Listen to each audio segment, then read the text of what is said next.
United States officials here in the Bahamas speak on the NSA phone tapping controversy, and the DPM adds another layer to the controversy. This as the former Deputy Prime Minister raises questions over the government's National Intelligence Agency. A shooting at a bar in Grand Bahama leaves one man dead. The opposition leader says discussions on who will replace former Senator John Boswick begin tomorrow. We've got those stories and more coming up tonight. I'm Dana Smith, and NB12 starts now.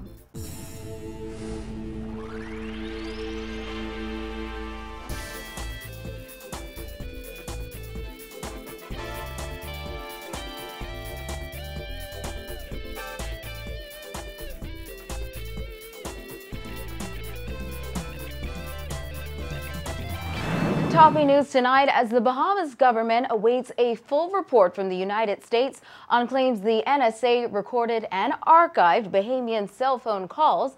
The Deputy Prime Minister suggested today there may have been some arrangement that the former government was aware of. Meantime, U.S. officials here in the Bahamas say they will not confirm or deny spying claims. Vonik Toot reports.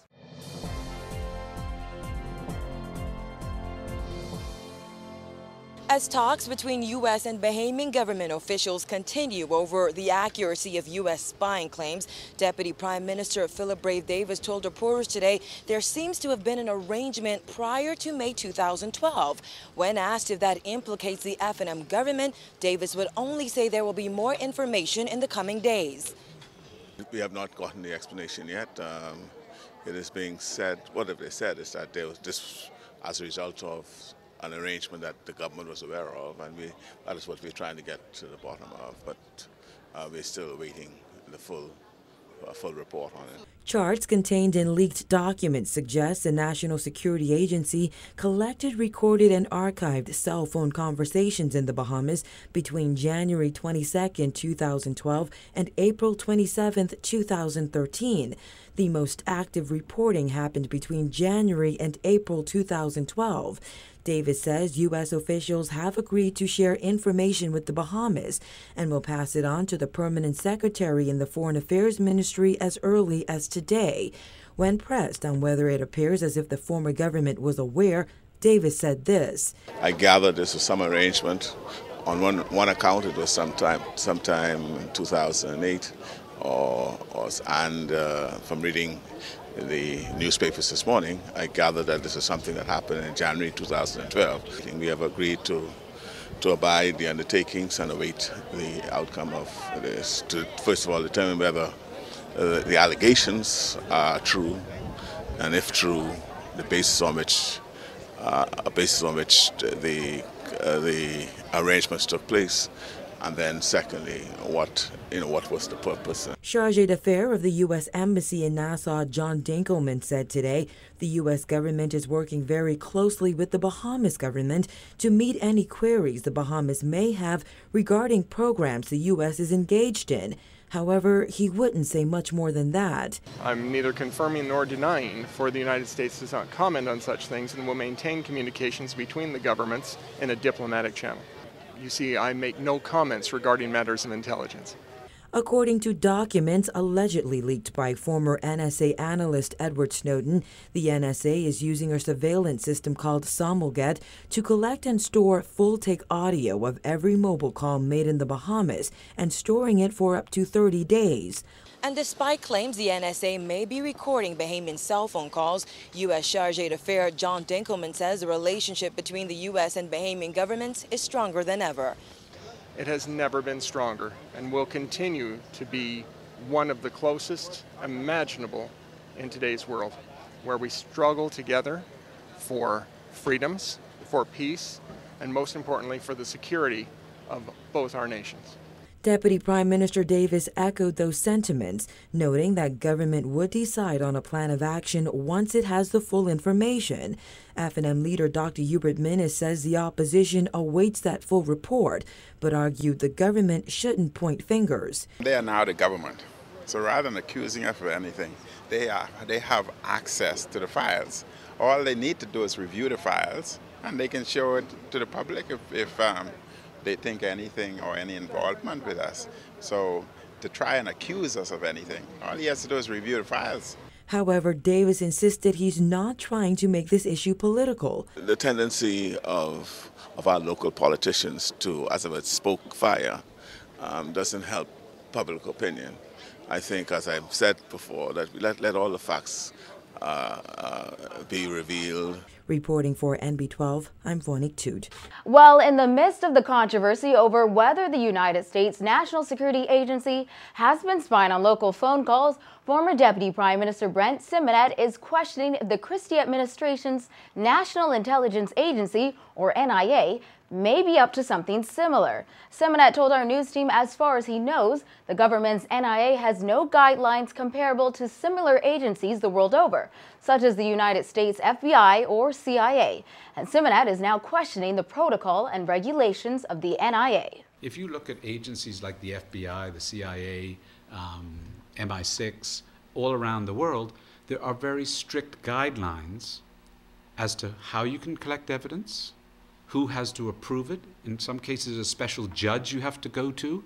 You have to show due cause. You can't just go on a fishing expedition. I know of no such regulations here. So that begs the question, if the NIA in the Bahamas is operational, are they going on a fishing expedition against certain individuals in the Bahamas? If so, why? I mean, it really does beg the question, and the government have been very quiet on that. The FNM didn't establish the NIA. The present administration involved the NIA.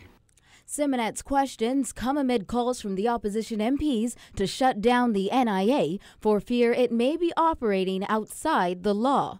FNM leader Hubert Minnis has called on the government to temporarily suspend the NIA until legislation to govern the agency is passed. And Deputy Leader Loretta Butler Turner had charged the government is using the agency to engage in domestic spying on the Bahamian people. She questioned whether information is being collected for political purposes. However, the FNM has not presented any proof the agency is spying on Bahamians, and those claims have been dismissed by National Security Minister Dr. Bernard Nottage as foolish. Well, Simonet said he's worried as there is no legislation, there may be persons willing to overstep the rule of law and listen in on phone calls without first taking the necessary legal steps. When I was Attorney General and also Attorney General, there are numerous times where I had to, on the request of the other agencies, a government minister will be required to sign a legal wiretapping or telephone tapping. You do that under the guidelines that a case has been presented that they need to tap telephone number 1234 because there's a belief that criminal activity is being conducted on that. That happens everywhere in the world. We're not talking about that. We're talking about intruding on people's telephone, cell, computer without their knowledge and without suspicion or due belief there is criminal activity happening. And I'm worried that as there are no guidelines governing that, there may be some persons or people who are willing to overstep the rule of law. And then we are in a very dangerous position. According to government officials, the NIA is responsible for collecting and transmitting valuable intelligence to various law enforcement agencies to aid in the fight against smuggling and terrorism.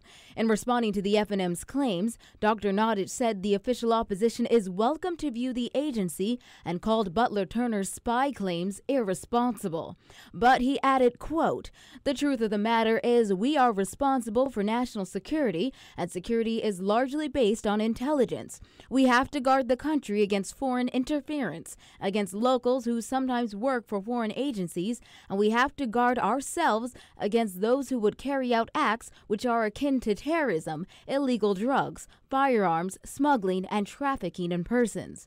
Dr. Nottage has also promised legislation for the NIA would be passed in the House of Assembly before the end of the year. In crime news, a midnight shooting at a local bar in Grand Bahama has left a man dead. According to police reports, shortly before 12 a.m. Sunday, the victim was shot multiple times about the body while at a sports bar on East Atlantic Drive. The man was transported to the Rand Memorial Hospital via ambulance, where he later succumbed to his injuries. Police say they are actively investigating the incident and are appealing to anyone with information to contact police. In other news, 4 men appeared in magistrate's court this afternoon charged with drug smuggling and possession of illegal drugs. And in another matter, a man was charged with drug possession with intent to supply. 35-year-old Ty Wallace of Maple Street, 48-year-old Theodore Lockhart, also of Maple Street, 32-year-old Jamal Green of Boylefish Avenue, and 53-year-old Wayne Price of Kingston, Jamaica, appeared before Magistrate Samuel McKinney. The men were charged with 1 count of importation of dangerous drugs, conspiracy to import dangerous drugs, possession with intent to supply, and conspiracy to possess dangerous drugs with intent to supply. The offenses are alleged to have taken place on Thursday, May 22nd in New Providence, with the men being concerned together. According to police prosecutor Ursula Dorset, the drugs, marijuana, weighed some 670 pounds. Each of the men pleaded not guilty to the charges and were remanded to Her Majesty's prison until their next court appearance on Thursday. And in a separate matter, 26-year-old Sean Robbins of Trinity Lane was charged with possession of dangerous drugs with intent to supply. It is alleged that on May 23rd, while in New Providence and concerned with another, he was found in possession of a quantity of marijuana with intent to supply. He pleaded not guilty to the charge and was remanded to Her Majesty's prison until his next court appearance on September 15th. Nearly a week after Free National Movement leader Dr. Hubert Minnis fired F&M Senator John Bostwick, he told reporters that another 5 names have been put forward so far, in addition to those people who have been considered following past Senate vacancies. Bostwick, who was charged in a magistrate's court last week with possession of ammunition, was fired after he reportedly refused to resign. The Governor General has been asked to revoke the 42-year-old's attorney's Senate appointment effective immediately. Minnis says the F&M Parliamentary Caucus will meet tomorrow to discuss Bostwick's replacement. We have a deep bench, so I would discuss it tomorrow with my parliamentary team, see how they feel. They would have views, they would have ideas. Many individuals are offering, and all these names we would discuss and come up with a decision that we think would be in the best interest of the F&M and moving the F&M forward. Minnis says he will make a decision as soon as possible, but the matter will be thoroughly discussed. So the names that are discussed, we would look at the pros and the cons, what are the benefits, what are the advantages, what are the disadvantages.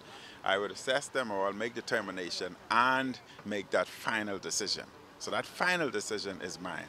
But in a democratic, transparent society, of which I believe in, you would give individuals an opportunity to speak. When MB12 returns, the Deputy Prime Minister says the halt on dredging in Bimini could have consequences for that island's economy. And an apparent drowning in Grand Bahama leaves a man dead, while a boating incident in Bimini has resulted in the death of an American woman. Stay with us.